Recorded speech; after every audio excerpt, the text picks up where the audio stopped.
nakakapagtaka rin, kaya sila kapag generate ng maraming pundo yung mali-maleta, bawat contractor na kukuha, nagbabayad ng 25%. At binabayaran kagad. Umpisan pa lang, bayad na. Hindi yung may down payment na, hindi yung nagda-down lang. Bayad lahat. Kaya naibibigay nila kagad yung 25%. Yung iba mas malaki pa. Kaya maraming mali-maleta dahil lahat buong Pilipinas gano'n ginawa. Yung mga yung mga contractor, meron naman iba pero yung iba hindi na ginawa dahil hindi na kaya sa tinatanggal na porsyento. So, totoo po yung mali-maleta.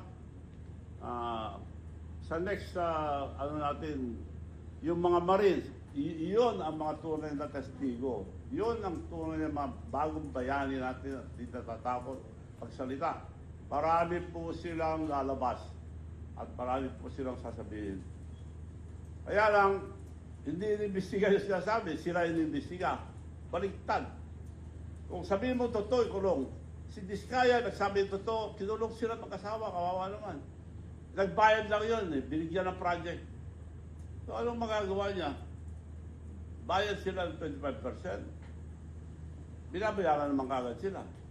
So, yun po ang katotohanan dyan.